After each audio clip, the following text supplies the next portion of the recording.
Hello, Peanut Butter Jelly Time owners. Welcome to week 3 in review as the summer sun of September takes a back seat to the autumn winds of fall.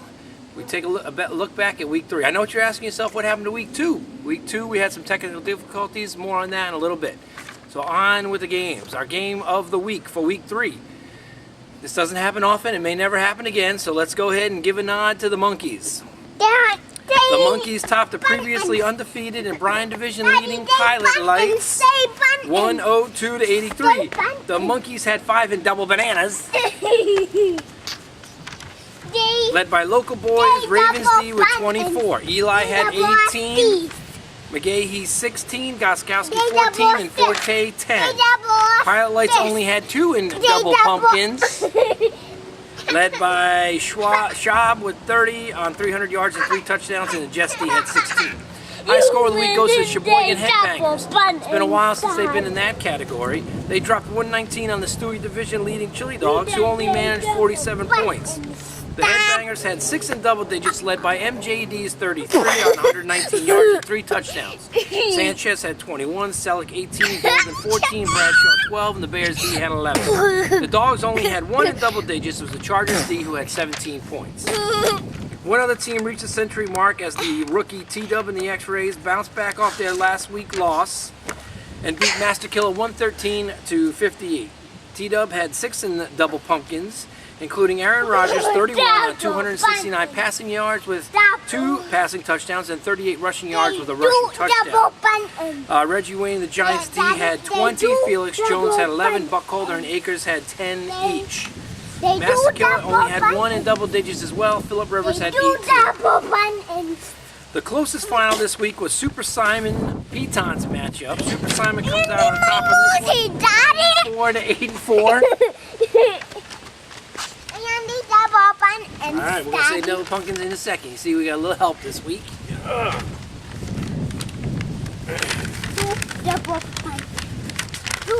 Super Simon had 4 super players, with Peyton Manning putting in Peyton-like numbers with 379 passing yards and 4 touchdowns for 39 points. Vincent Jackson had 14, the Die had 12, Longwell 11.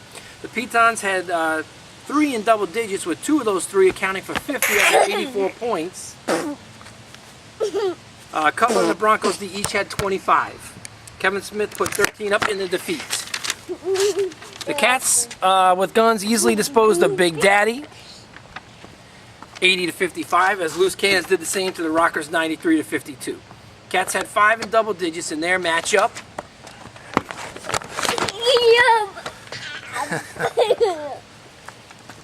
I asked you very nicely not to touch the camera, boy. Brady had 17 to lead the team, Vikes D 15, LaShawn McCoy 14, Moss had 13, Kading 11. Big Daddy had 2 in double digits, the Cowboys D had 23, Romo had 12. Loose Cannons had 7 of 8 in double digits. Donald Driver led the team with 16, Jacobs 15, Smith, Clark, and Crosby all had 12.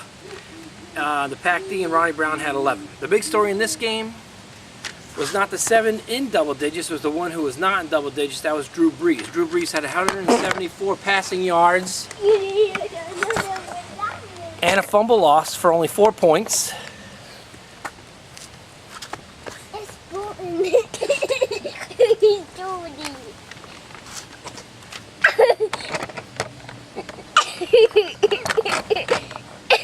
I'd like to thank Owen for the camera work.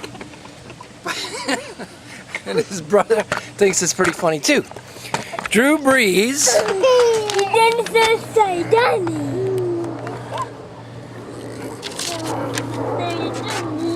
who had 50 and 30 points in the previous 2 weeks. Still averaging 24 points for the season, not ready to bench him just quite yet. Let's see, the Rockers only put 2 in double pumpkins, with the Titans D at 13 and Jennings 12. Another note in this game was Loose Cannons is now the only undefeated team after 3 games, has a perfect 36 power ranking. Alright, in the pick'ems. 3 teams had 4 right to lead the week. And we now have a log jam at the top with the Cats and the Dogs, Rockers, and Headbangers all with 12 points. The Monkeys right behind with 10. Survivor pool. 3 remain. Mike, Alec, and George rode Green Bay and Dallas to survive another week. I, on the other hand, was eliminated. Now, here's our technical difficulty story. Yes, I was at the Outer Banks. Yes, I did the Survivor pool. Yes, it told me it took my pick. Unfortunately, it did not. So my Ravens pick went by the boards, and I was eliminated.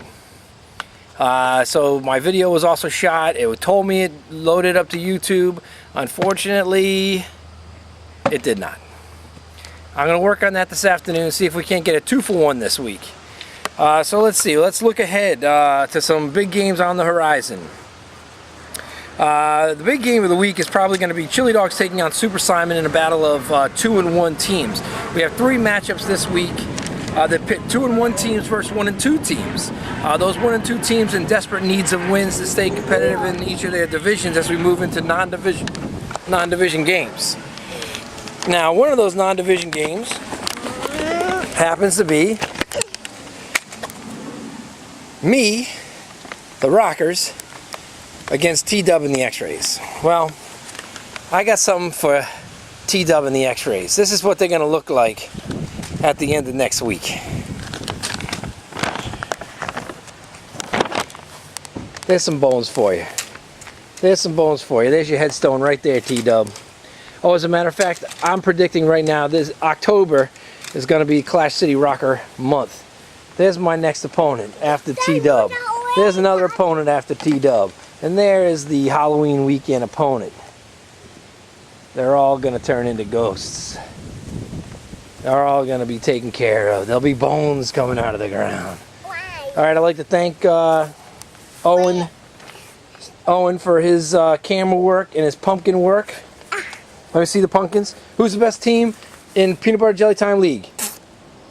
Rockers. Alright, well, he's still working on that one. Here's my other cameraman right here. Aiden. Say hi, Aiden.